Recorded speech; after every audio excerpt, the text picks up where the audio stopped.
J'ai la manette, j'ai la parole. Il me manque qu'un chronomètre pour bien faire parce que, préparez-vous, ça va aller vite. J'ai beaucoup de choses à vous dire. C'est un plaisir d'être ici aujourd'hui pour vous parler d'un projet vraiment intéressant qui s'appelle le projet TAMI, qui, bon, comme le titre l'indique, là, on essaie d'utiliser l'intelligence artificielle pour améliorer la découvrabilité des livres. Puis la question de la découvrabilité s'applique particulièrement bien aux livres de fond. Ceci dit, avant de commencer à vous parler du projet lui-même, je pense que c'est important de vous parler du contexte qui nous a menés là. Puis, inquiétez-vous pas, je ne fais pas une présentation sur les aspects techniques de l'intelligence artificielle. On va en parler pendant 1 minute, mais je pense que c'est important de réfléchir à comment on est arrivé là, puis où ça peut nous mener après sur les travaux qu'on mène. Donc, mise en contexte rapide, donc on m'a présenté, là, je ne ferai pas ma slide de présentation habituelle. La prémisse de notre projet, c'est que les façons dont on trouve des livres changent. Ces façons-là peuvent prendre la forme de celles qu'on connaissait de façon classique, là, le consommateur qui se présente puis qui raconte à son libraire qu'il a entendu parler d'un livre, puis là, ça se passe à la plage, puis la couverture est verte. La couverture est verte, puis tu l'as retrouvé, il y a une bébite dessus, il y a une grosse bébite sur la couverture verte. Puis là, l'attente, c'est que le libraire dise « Ben oui, parmi les 700 000 livres que j'ai dans mon catalogue, c'est celui-là que tu cherches, puis on va le trouver. » Puis là, il y a toutes sortes de moyens qui s'offrent aux consommateurs maintenant pour faire ce genre de requête-là. En fait, ils peuvent aller voir un humain pour lui poser la question, mais ils peuvent de plus en plus utiliser des outils de recherche.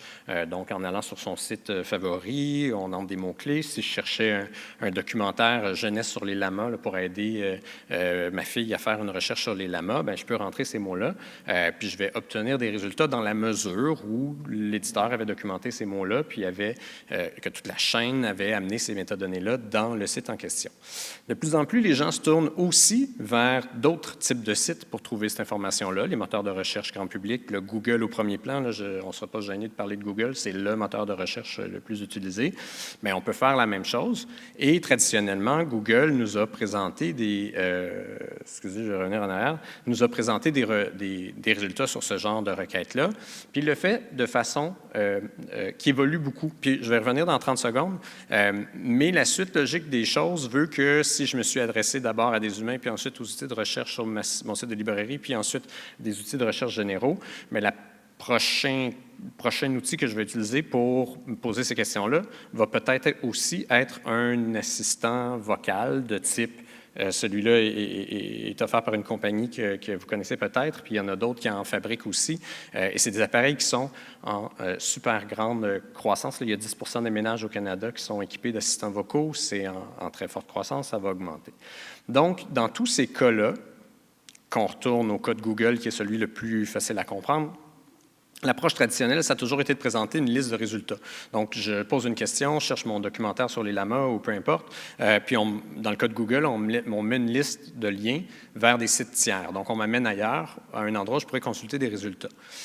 Ce qui se passe de plus en plus sur Google, c'est que plutôt que de me présenter une liste de sites tiers, on veut me donner de l'information. Et là, ça, je l'ai découvert récemment.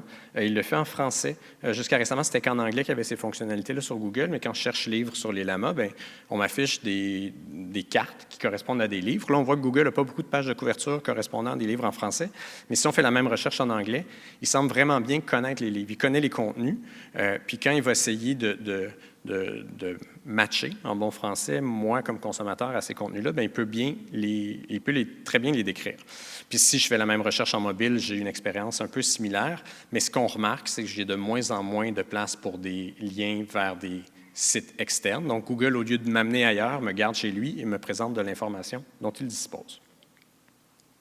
Ça va nous mener à des situations où, si Google fait un appareil comme ça, bien, en théorie, il est capable de me donner une réponse. Puis malheureusement, il ne me donnera pas 20 réponses parce qu'il n'y a pas un écran avec 20 endroits. Puis un assistant vocal qui dit 20 livres, ça devient vraiment plate. Puis avec une voix métallique, puis tout ça, on ne veut plus l'entendre. Donc, il va en présenter juste un ou deux. Et c'est pour ça qu'on dit que la façon dont on cherche et on trouve des livres est en train de changer. Fait que si je résume le contexte, la façon dont on le voit, les attentes des consommateurs augmentent. Les attentes pour trouver des choses personnalisées, je veux dire qu'ils sont habitués sur Netflix, on a des recommandations super précises. Quand on pose des questions, on s'attend à avoir des réponses, puis les outils de recherche étant meilleurs, les attentes augmentent. D'autre part, la taille des écrans qui présentent les résultats diminue quand il y a un écran. L'exemple de l'assistant vocal en est un bon où on n'a pas d'écran, donc l'espace pour afficher de l'information est moins présent. Puis ça fait en sorte qu'on a besoin de plus de données, des données sur les consommateurs. Ça, je pense qu'on peut faire confiance à Google puis aux autres pour les accumuler. Qu'on le veuille ou pas, ils vont être capables de gérer la partie données sur les consommateurs. On a besoin de données sur les produits parce qu'on veut faire de la recommandation fine, qu'elle soit automatisée par des robots, qu'elle soit humaine, assistée par des robots. Parce qu'évidemment, des robots ou des outils de recherche ou des bases de données et ainsi de suite. Puis, tout ça étant dit, la façon dont on décrit les livres, elle, ne change pas tant que ça. C'est ça la prémisse de projet Tami, c'est que comme les données sont le nerf de la guerre pour associer des consommateurs et des livres, faire de la recommandation ou donner des résultats à des requêtes, bien, on veut passer d'une fiche descriptive de base, celle qu'on connaît aujourd'hui avec un titre, un auteur, une description, la photo de la page couverture, puis si on est chanceux, une ou deux classifications et quelques mots-clés, à quelque chose de plus riche, avec une description textuelle de la page couverture, avec plus de mots-clés, avec plus de classifications, avec l'inventaire de tous les endroits, tous les lieux qui sont mentionnés dans le texte, ainsi de suite. Puis ça va être utile autant dans nos outils actuels de découverte de livres, mais aussi beaucoup dans les outils qui s'en viennent. On parlera de web sémantique, on parlera d'assistants vocaux, de chatbots, ainsi de suite. On a besoin de ces données-là pour faire ça. Et donc, la question qui se pose, c'est comment on fait ça de façon générale. Oui, à la limite, pour les nouveautés, peut-être qu'on peut décrire tout ça puis se dire plutôt que de prendre X temps pour monter la fiche descriptive d'un livre, on va passer beaucoup plus de temps. Puis là, il faut se demander si c'est rentable. Mais pour le livre de fond, je pense que c'est à peu près impossible de dire on va retourner sur 700 000 titres puis identifier tous les lieux qui sont mentionnés dans le livre, puis identifier tous les personnages, puis ainsi de suite. Et c'est là que nous, on prétend qu'il y a une piste de solution, l'intelligence artificielle, puis on a décidé d'y travailler dans le cadre d'un projet de recherche-action. Fait que recherche-action, ça veut dire que oui, on fait un inventaire des solutions qui sont devant nous, mais on les met à l'épreuve, on les teste, on les essaie, puis on veut partager des résultats qui ont été testés sur des vraies données. Les trois hypothèses derrière le projet Tami, c'est que l'intelligence artificielle peut aider des humains à générer des descriptions des données pour les livres. Donc, la prémisse, ce n'est pas que l'intelligence artificielle va décrire les livres, c'est qu'elle va donner des bons outils pour faire ça de façon rapide et rentable pour enrichir ce qu'on sait sur notre fond. C'est une hypothèse qui est quand même à vérifier, dans le sens où c'est pas intuitivement on pense que oui, là, mais c'est assez discutable parce que c'est quand même compliqué d'écrire un livre. La deuxième hypothèse, c'est que l'intelligence artificielle peut le faire à grande échelle. Ça, c'est un peu plus facile à comprendre. C'est des machines, ça travaille vite. Au pire, on en met 42 en parallèle, puis ils vont travailler les 42 en parallèle. Je veux dire, cette hypothèse-là est peut-être moins sujette à débat. Puis la troisième hypothèse, c'est que les livres ont le potentiel de s'auto-décrire. Ce qu'on dit, c'est que le contenu du livre, puis l'image qui est dessus, puis la jaquette, puis ainsi de suite, c'est très riche en termes de ce que ça permet de faire pour décrire le livre lui-même. Donc, on remercie le Fonds stratégie numérique du Conseil des arts du Canada qui nous a permis de prendre ces hypothèses-là puis tenter de les vérifier avec des vraies données. Donc, c'est eux qui nous ont aidés là-dedans. Mais il faut aussi remercier d'abord les éditions du Septentrion. Je salue Gilles Lermand qui est avec nous aujourd'hui, mais aussi tous les éditeurs qui ont... donc, les éditions du Septentrion est l'initiateur du projet, mais il y a une série d'éditeurs qui ont accepté de nous prêter leur contenu. Donc, on n'a pas fait ça en allant chercher des contenus à gauche et à droite. Là, on est parti d'autorisation qu'on a eues de ces gens-là, puis de partenaires technologiques qui acceptent aussi de travailler à ce que les données qu'on va générer puissent remonter dans la chaîne, puissent se retourner dans les systèmes. Donc, c'était ma mise en contexte. Je m'excuse, mais c'était un petit peu long comme introduction, mais je pense que c'est important de voir dans quelle dynamique on s'inscrit. Là, je veux rapidement arriver à vous montrer des résultats. Puis ça, c'est le bout le fun aujourd'hui. Je vais vous montrer ce que l'intelligence artificielle a à dire sur plusieurs livres. Avant de le faire, je vais prendre une minute, comme je disais, sur l'aspect technique. Puis en fait, je ne veux pas entrer dans les aspects techniques. Là, il y a des définitions de l'intelligence artificielle. Il y a des définitions très académiques qui sont utilisées dans le monde universitaire, puis il y en a qui sont plus philosophiques. Moi, je retiens que le terme intelligence est probablement trop fort pour décrire ce qu'on va voir là, mais c'est pas grave, c'est ce qui est maintenant le terme utilisé pour décrire cette réalité-là. Puis l'autre terme que je pense qu'il faut que vous connaissiez, c'est celui de l'apprentissage automatique. Encore une fois, le mot apprentissage est probablement trop fort pour ce qu'on va décrire, mais ce n'est pas grave, c'est la terminologie actuelle pour décrire ce qu'on fait. Je vous explique rapidement, l'intelligence artificielle dont on entend beaucoup parler depuis quelques années a été propulsée par les développements technologiques, les développements algorithmiques, puis une sous-catégorie de l'apprentissage automatique qui s'appelle les réseaux de neurones. Et là, j'arrête là les termes techniques. Ce qu'il faut retenir, c'est qu'aujourd'hui, avec les algorithmes qu'on a, puis les moyens techniques qu'on a, on peut entraîner des ordinateurs à reconnaître des choses. Si je présente à un algorithme d'intelligence artificielle des centaines, voire des milliers d'images de chats, puis je dis ça, c'est des chats. Puis après ça, je fais la même chose avec des chiens, des centaines de milliers d'images de chiens, puis je dis ça, c'est des chiens. Puis après ça, je le répète avec des perroquets, puis des belugas, puis des lamas, évidemment, parce qu'on cherchait un livre sur les lamas tout à l'heure.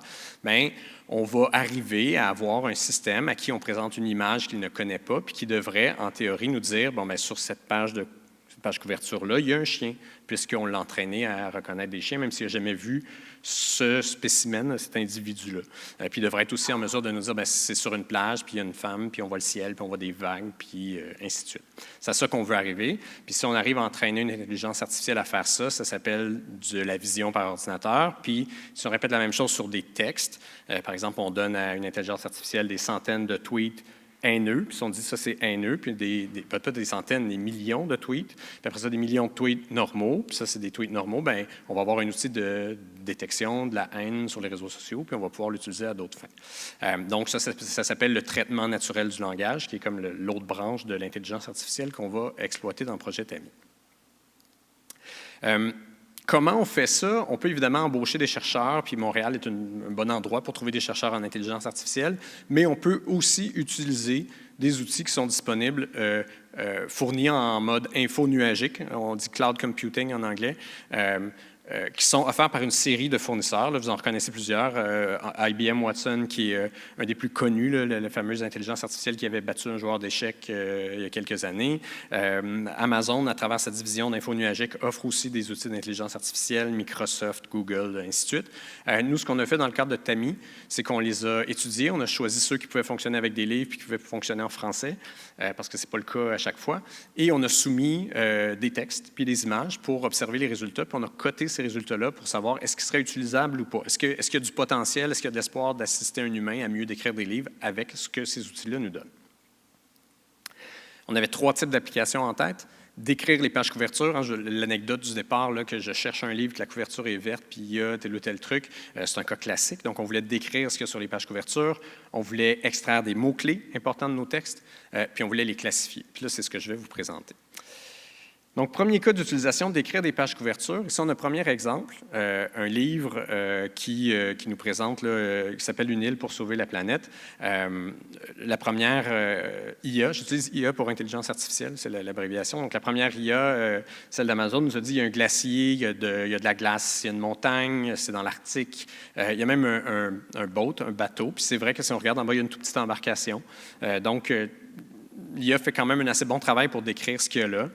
Celle de Microsoft va dans les mêmes idées, puis va même jusqu'à nous dire bien, la couleur dominante, c'est le blanc, puis la couleur d'accent, c'est le B12A1A, qui est le code RGB pour le rouge du petit bateau en bas. Donc, résultat, encore une fois, assez impressionnant. Clarify, qui est un autre fournisseur, va même jusqu'à nous parler d'aventure. Puis là, on va y revenir un peu parce que lui se permet d'aller dans l'abstrait, parce qu'évidemment, c'est pas, les autres font de la description factuelle de ce qu'ils voient, puis là, on va un peu ailleurs. À l'autre extrême, on a aussi des très mauvais résultats. Pour cette page couverture-là, AWS voit un pansement. IBM Watson, là, le champion d'échecs, nous parle d'un CD-ROM, peut-être une boîte de céréales. En tout cas, on n'est pas sûr. Puis CloudSight nous parle de, puis là je vais vous le lire avec les mots anglais exacts, White and Pink Hello Kitty Print Smartphone Case, donc un étui à cellulaire de Hello Kitty. Donc là, il y a quelque chose qui déraille, mais c'est pas grave, je veux dire, on va continuer de faire notre enquête. Ici, encore une fois, des trucs assez précis, automobiles, ainsi de suite, convertibles, je n'avais même pas remarqué, mais c'est une décapotable. Mais en même temps, on voit que les IA ont appris des choses parfois, puis qu'ils recrachent des choses automatiquement sans s'en rendre compte, parce que moi, je ne vois pas du tout les pare-chocs sur cette voiture-là, mais AWS nous parle de bumper. Parce qu'il a associé voiture, bumper, ça va ensemble, je le mets. Donc, des fois, il faut faire attention à ce qu'on a comme résultat. L'autre qui est digne de mention, c'est CloudSight, qui nous a dit ceci, c'est le « Comme un intrus » by Jean Charbonneau book.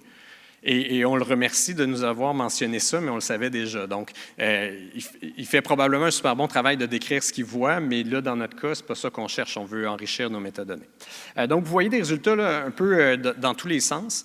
Nous, on s'est donné, avant de tomber dans les métriques, peut-être aussi mentionner l'anecdote de Clarify. Je reviens. Clarify est un peu plus poète, où nous amène sur des choses plus abstraites. Donc, dans la première couverture, où on voit des gens qui sont probablement en amour, c'est un peu l'interprétation que j'ai de ça. Il nous a sorti le mot « togetherness », ce qui était assez inattendu, parce que je ne connaissais pas ce mot-là en anglais, mais aussi parce que c'est abstrait, ce n'est pas quelque chose qu'on voit là. Puis même chose pour la page couverture de droite, « love » et « freedom », donc amour, liberté, qui sont des choses qui sont évoquées par l'image, mais qui ne sont pas factuellement... Bon, il nous parlait aussi de ciel, et puis de cœur, et puis ainsi de suite, mais il va aussi dans l'esprit de ce qui ressort de la page couverture. Ça, on ne l'attendait pas, honnêtement. Là, puis sûrement qu'il y a moyen d'exploiter ça, là, mais on n'a pas encore réfléchi à comment traiter ça. Ce que j'allais dire, c'est qu'on s'est donné des métriques pour évaluer ces résultats-là.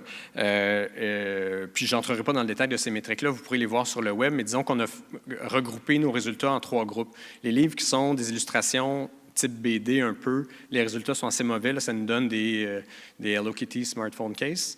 Les photographies nous donnent des meilleurs résultats, des résultats honnêtes. Je dirais qu'au moins à peu près 1 sur 2 serait utilisable presque dans l'état. C'est pas encore beaucoup, 1 sur 2, mais disons que c'est mieux que nos fameux livres.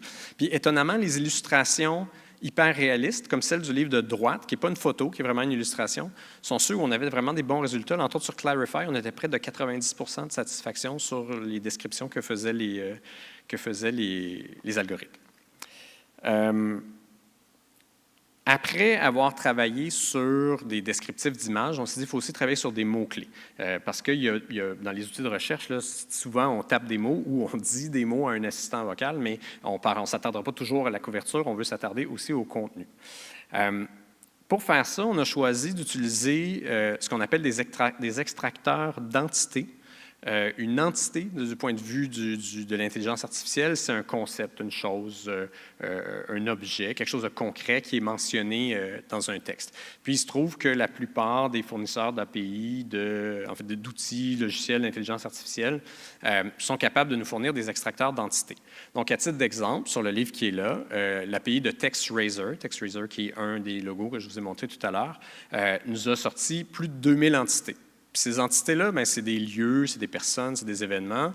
Puis des fois, c'est très large, là, comme Manitoba. Donc, il y a un bout du texte qui doit parler du Manitoba ou se passer au Manitoba. Puis des fois, c'est plus précis, comme Chicago. Puis des fois, c'est encore plus précis, comme le cimetière Notre-Dame de Lourdes. Puis même chose pour les événements, des choses très larges, comme la préhistoire. Pas très large, très longue, comme la préhistoire. Puis d'autres très précises, comme une fusillade à un moment précis, à un endroit précis.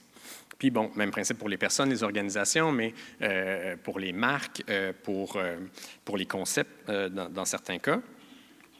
Puis là, notre hypothèse, c'est que tout ça, ça fait des excellents mots-clés au sens traditionnel. J'ajoute des mots-clés à la fiche descriptive de mon livre, ça fait des très bons mots-clés, mais ça fait également une mine d'or en termes de référencement ou en termes de fournir du matériel à un chatbot, un outil d'interface conversationnelle pour connaître un peu le contenu. Encore une fois, on a essayé de se donner quelques métriques pour évaluer la qualité de ce que les intelligences artificielles nous donnaient.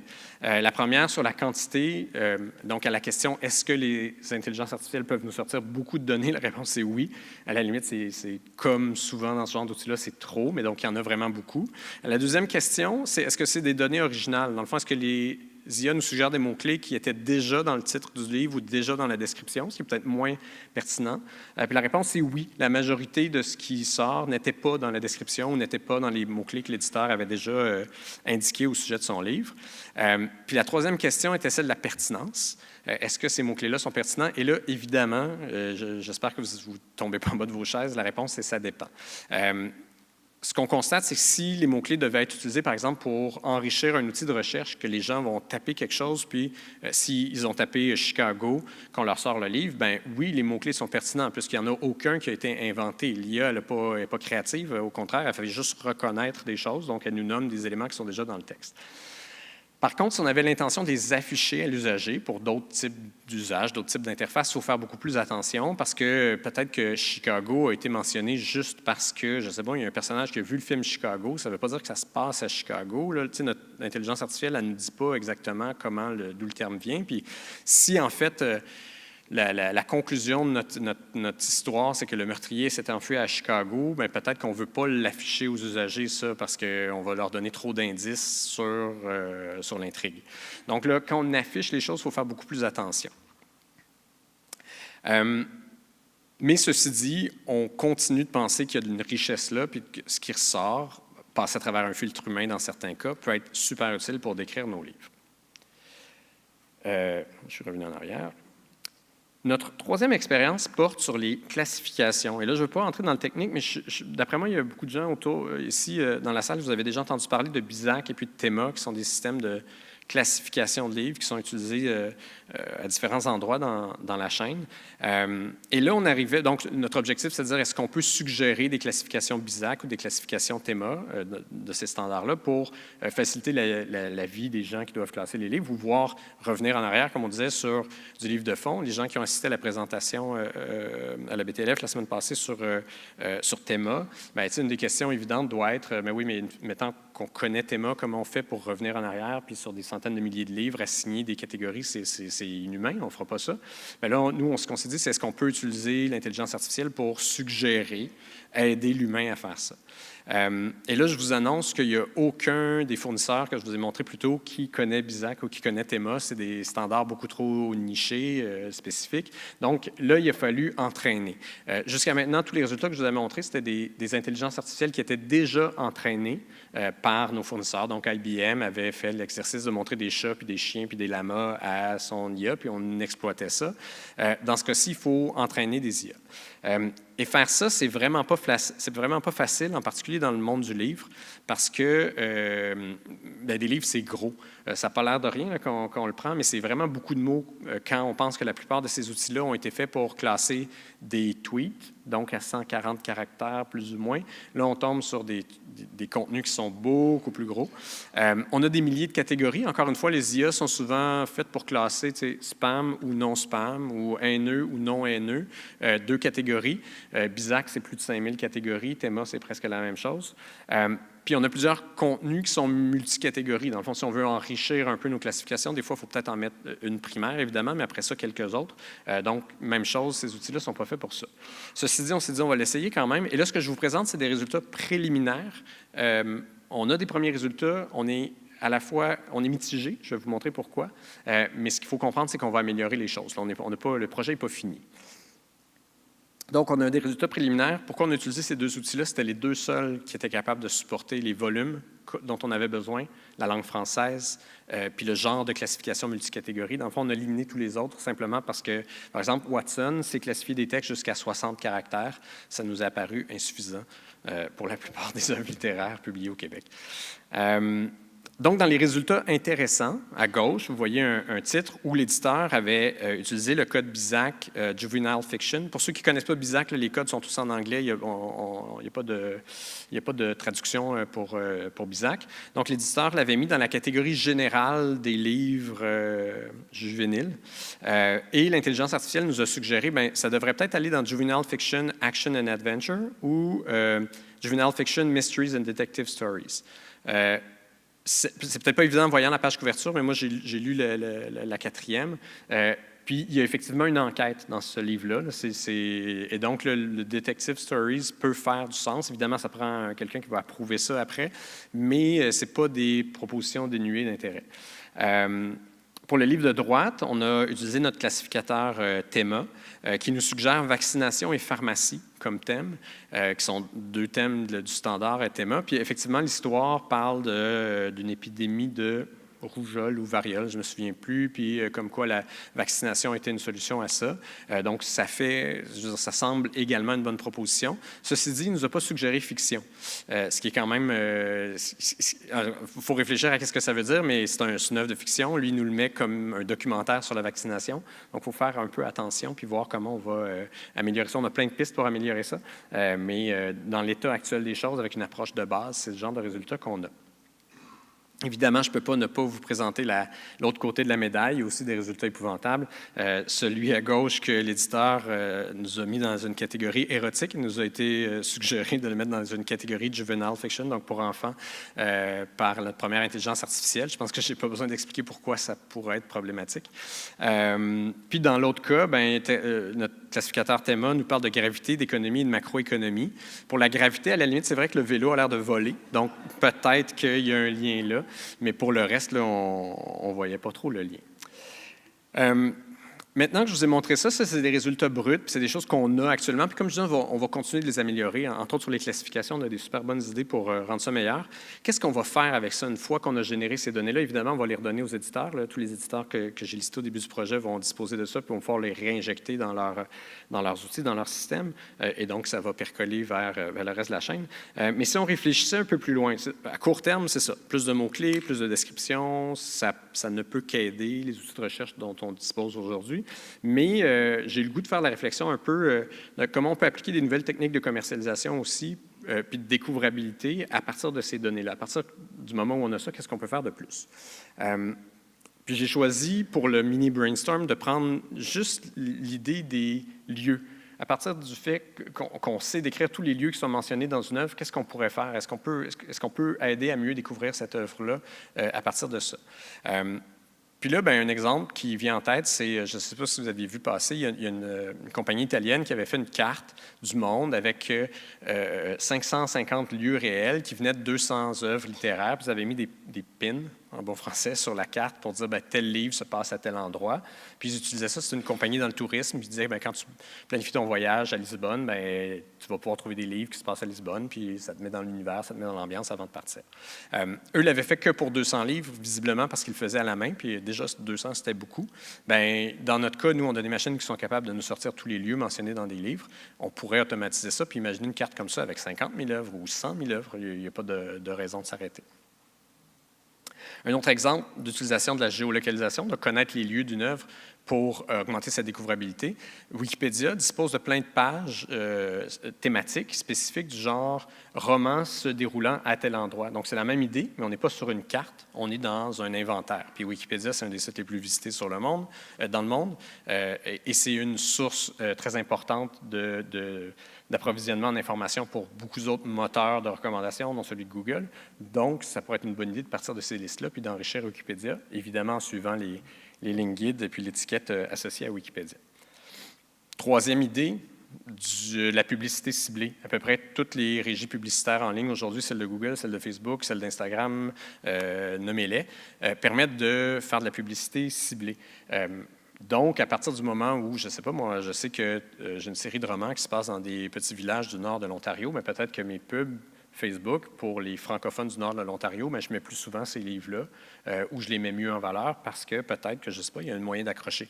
C'est une hypothèse. Après, peut-être qu'on va se rendre compte qu'ils n'en lisent pas, mais on peut l'essayer maintenant, puis on va avoir de la donnée, puis on va avoir des métriques pour pouvoir vérifier si ça marche. Une dernière idée, c'est d'exploiter les lieux sur les réseaux sociaux. Instagram classifie toutes les images qu'on publie sur Instagram en fonction de où elles ont été prises. Pourquoi pas mettre une photo de la couverture d'un livre avec un petit extrait de la phrase qui mentionne l'endroit en question pour amener les gens qui s'intéressent à cet endroit-là à découvrir le livre. Puis là, peut-être que ça a l'air un peu tiré par les cheveux, mais apparemment, les gens d'EasyJet, la compagnie aérienne, croient beaucoup à ça parce qu'eux, ils se sont rendus compte que les 18-35 ans magasinent de plus en plus leurs voyages sur Instagram. Ils choisissent des endroits Instagrammables pour être sûrs de pouvoir ramener des bons souvenirs quand ils vont revenir de leur voyage. Et donc, EasyJet a fait exactement ce que j'ai décrit, mais au lieu d'être des couvertures de livres, c'est des billets d'avion. Donc, quand on se promène dans le fil Instagram de Paris, il y a des billets d'avion vers Paris soudainement qui apparaissent parce que on utilise la géolocalisation. Donc, pourquoi pas faire la même chose dans nos livres? Il y a plein d'autres idées qui peuvent nous venir. Je n'entrerai pas dans les détails. Vous avez peut-être entendu parler de web sémantique. Je n'embarquerai pas là-dedans parce que c'est super large, mais disons, l'idée de faire comprendre aux outils de recherche sur le web des informations structurées et liées entre elles sur nos œuvres, pour du livre, ça partirait du genre de données qu'on a tirés de nos extracteurs d'entités puis tout ça. Des outils de recommandation, on a parlé tantôt de recommandations, puis je pense que quand on fait de la prescription puis tout ça, bien, on peut partir de ce que les humains font, mais on peut les aider à chercher mieux, puis à chercher plus, puis à trouver des choses qu'ils connaissaient peut-être un peu moins. Des chatbots, là, en termes français, des interfaces conversationnelles, il y a plein d'autres idées. Je vais conclure là-dessus. En fait, je veux juste, avant de partir, vous donner l'adresse du site de tami.ca. C'est là qu'on publie nos résultats. Donc, si vous voulez aller plus loin, voir plus d'images, plus de résultats, télécharger les tableaux de données si ça vous tente, tout est là. Le code source qu'on a utilisé pour utiliser ces API-là aussi est disponible. La licence est libre, donc vous pouvez les utiliser. Vous pouvez aussi nous contacter par là si vous avez des questions. J'ai aussi mis mes coordonnées. Et j'espère que tout ça vous stimule un peu puis donne quelques idées d'applications possibles pour le livre de fond. Merci.